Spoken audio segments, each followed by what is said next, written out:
then I'll go into also what is bliss and joy, and what is, because I really want to talk about also emotion, meaning from detachment. Talk about, because a lot of people think that when you become detached from the world, then all of a sudden you don't experience emotions, or they say, oh, well, you don't experience happiness and sadness like a normal human being, like you don't experience goodness and bad, like you don't, or it's like you don't get angry, you don't get, frustrated or upset or anything like that. And it's like, it's not that emotions don't flow through the consciousness. It's not like emotions don't come in. It's just that you're not attached to the emotion itself. Like, so you're not sitting there judging whatever energy that you're being presented, and therefore attaching yourself to that idea of what you think the energy is being. You're actually just experiencing whatever energy is flowing through. Now, your mind may go, oh, this was perceived as anger at one point in my life, and instead of perceiving it as anger, now I see that it's just an energy that's flowing through. So in order to be able to let it go, I must detach the mind from the thought of anger and attach it to the sense of just energy flow. And then when that happens, then you just reattention your mind towards bliss or happiness or God, and then all of a sudden the energy repolarizes itself. It changes its perception, it changes its nature, and it moves up in your system rather than down, quote unquote, and then it's converted into a higher emotion. So instead of being anger, it would then be converted into peace and calm and contentment. And so this happens with all the emotions. It's like even happiness. Like when happiness comes through, the mind doesn't go, oh my gosh, I'm experiencing happiness, oh no, it's going to go away at some point. It understands that all emotions are transitory, just the same as anything else is. So it doesn't attach to the fact that it's feeling happy. It just says, oh, there's happiness.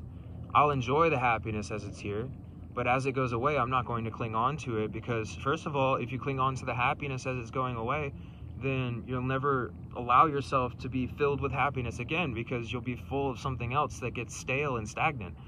Because when you hold on to an emotion, even if it's super sweet at the beginning, just like a fruit, after a while it will decay and become something that is no longer sweet to you. It won't be something that's sweet anymore, it'll be something that's rotten. And then that energy will become stagnated, and then it will fester and then turn into something that you don't want it to be. So the trick to allowing happiness to come through all the time is to not cling on to it.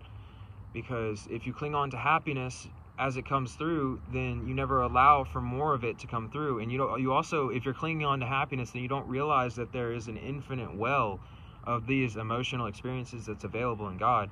So what that means is that literally there's an infinite amount of happiness that you can perceive and experience if you just can tune your consciousness to that perception, or that state of consciousness. So in the way that you would tune your consciousness to that is, first of all, to not think that it's something that is going to go away. And if it does go away, don't think that it's not going to come back. Because if it goes away, then all it's doing is just flushing other things through. And then as those other things through, if you can accept them, then they'll convert themselves into happiness as well. And then all of a sudden, all of these emotions will be converted into true happiness beyond the emotion. So you can turn what used to be sadness, a deep degree of sadness or depression, into a state of elation inside of yourself, because you no longer attach yourself to the thought of what you think this energy is, and you allow it to move through your system, and then its expression changes as it moves through, because the thing that causes it to become negative is the resistance that you give it. So it's like, if you can not resist the energy, then it'll convert itself into something else, and it won't be what you thought it was in the first place, because all of the energies are not, they're not stagnant. They're not something that, now you can make them stagnate inside of yourself, but they're not stagnant in their own self, which means that they don't hold one particular state. They're always fluctuating and changing dependent on the energy that's being presented with them. So it's like your energy field and the energy around you is commingling all the time, and it's always interacting and changing its nature dependent on the energy you're putting out and the energy that's coming to you. So it's like, it's all about finding resonance between you and your external environment, in a sense where you can accept the flow of everything and then experience whatever it is that that experience has to offer you, rather than denying some part of it and only accepting things that you think are good. And then after a while, your experience of what you think is good will start to change and shift, and then you won't be experiencing badness from all these different emotions. You'll start to experience just a sensation of just stable goodness, because you stop judging everything, and then you think of everything as being good. And once you start thinking of everything as being good, then all of a sudden it all literally becomes good, and then there is happiness that is achieved from that. And so this is just going into another direction of the same thing that I was just talking about. But like, the point being here is just that when you experience emotion, when you're detached from outcome and you're detached from the world, it doesn't mean that you don't experience emotion still. It just means that that emotion doesn't hold any kind of sway towards your consciousness, and you don't judge the emotion based on what you think that you should be experiencing or not experiencing. You just allow the energy to flow through you, and then as the energy is able and allowed to rise higher, then the emotion is shifted into a higher perception of itself. And so then negative emotions are no longer negative, and then they become positive. And then when the negative emotions are converted into positive emotions, then all of a sudden nothing is negative anymore, because you realize that all of that was just perception in the first place, and the only reason that you were experiencing yourself as experiencing something negative was because you were projecting onto that thing whatever you think that you should or shouldn't experience.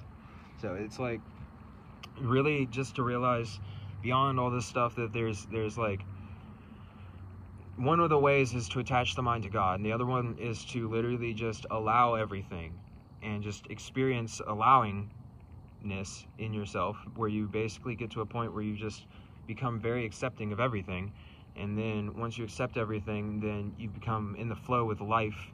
And this is why people meditate and do all that kind of stuff. But like, when you accept everything, you become in the flow of life. And then when you're in the flow of life, then all of a sudden everything is beautiful and wonderful, because really there is no negativity.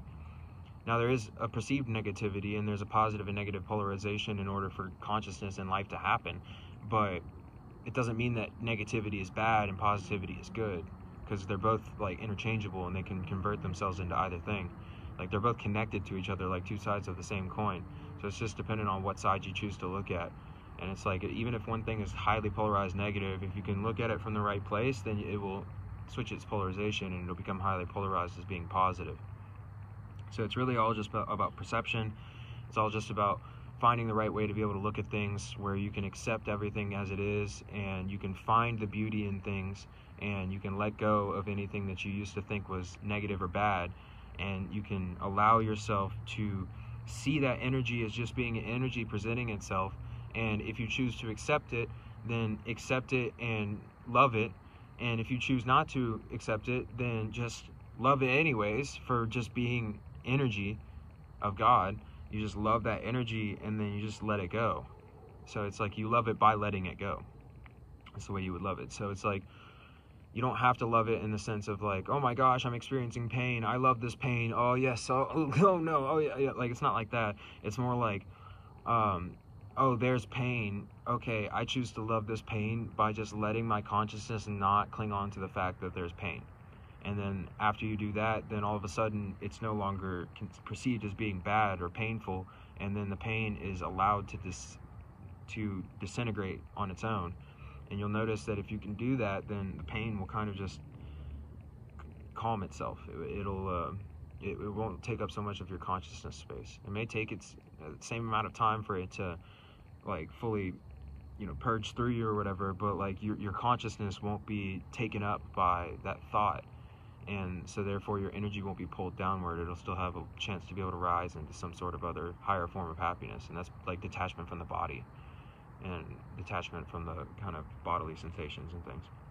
We can go into this deeper later on. I just wanted to kind of touch on this a little bit and then talk about it. But it's starting to get a little dark now, so yeah, okay.